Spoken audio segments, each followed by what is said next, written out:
and that's it. Here, and you can see the length of the park from a moving car on the street. Here, not so. Like, these parks are serious parks. It's so cool. Love that. I love that about being here. By the river in a little tent.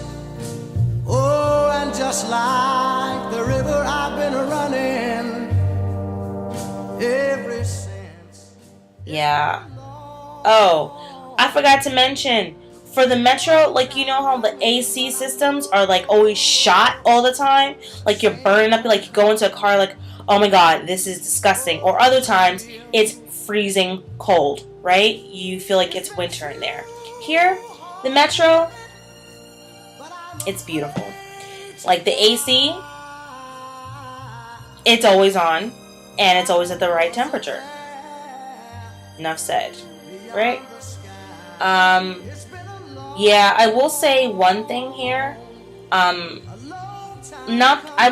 won't say that people are rude. I will just say that level of acknowledgement here is few and far between. Especially when you're buying things like in a store. For some reason, I won't go into detail, but for some reason, people here don't look at you. Especially, it's just weird for me, especially when I'm giving someone money. I'm expecting them to look at me. Whereas here, they just they're adding up your total for however much you're spending in the store, and they're telling you like the price, but they never once take their eye away from the cash register, and they just put their hand out like this. Don't look at you when they take it, give you your change. Don't look at you when they give you your change. It's weird. Not to say that back home everyone always looked you dead in your eye, but like people at least looked in your direction, you know, like I don't know, it's just weird for me. Yeah. So, yeah, that's just something that I happen to notice. And on one last note, yeah. So, you know, like how we have like really strange smells and rodents. I'll just say it, rodents of a rare kind in our subway system back home. Like, you know, crazy smells. You know where those smells come from. I'm not going to go into detail because we know who lives in our train system. We know who and what lives in our train system. Enough said.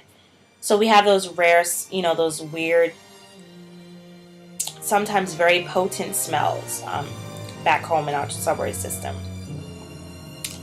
Here, not so, not in the metro, but on the streets of Hong Kong, I've seen many a cockroach. Like, I'm talking about huge cockroaches, alive and dead, day and nighttime. Like, they are alive everywhere. Right, they're living and kicking and breathing. So yeah, but they never make their way into the subway system, which is so funny. Like, I've yet to see a cockroach in the subway system. I'll see it right outside the steps. Never seen it in the subway system. It's kind of funny. But, and also, there are strange smells here that I feel like it's attributed to a lot of the ingredients that is used to cook, especially where I live, because there's a lot of restaurants and eateries and like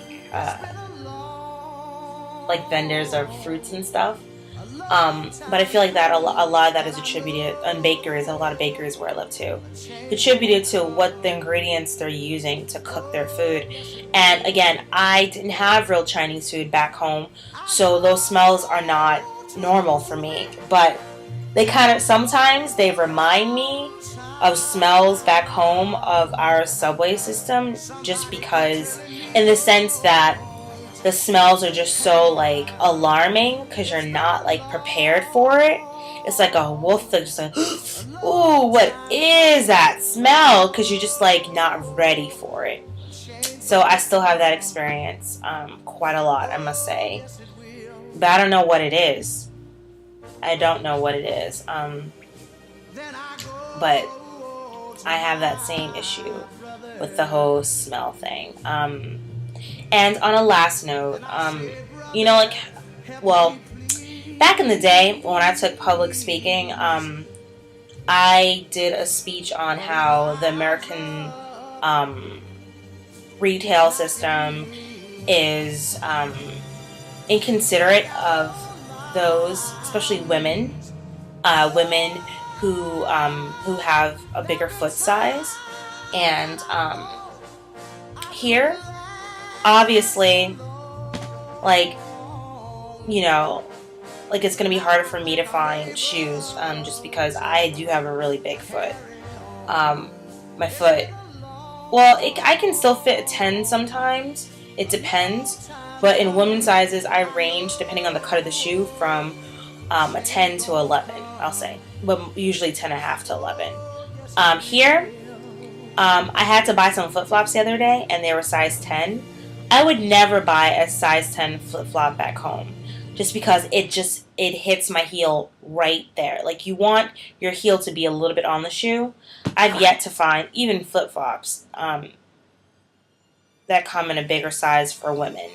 So I have a feeling I am going to start shopping, especially when it comes to getting sneakers.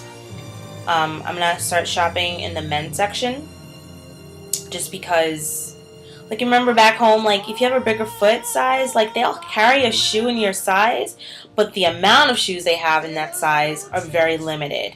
Like, I always find that if you have a smaller size foot, there's always more quantity available to you at that particular retail store.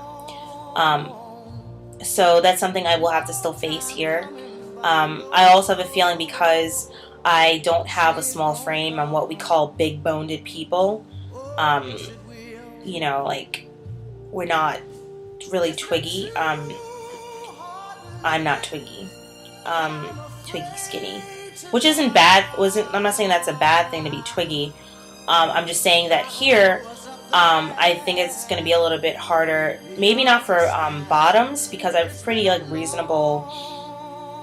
Below my chest, like, it's pretty reasonable size on average, especially since I wear a lot of skirts. And I wear a lot of loose-fitting clothes.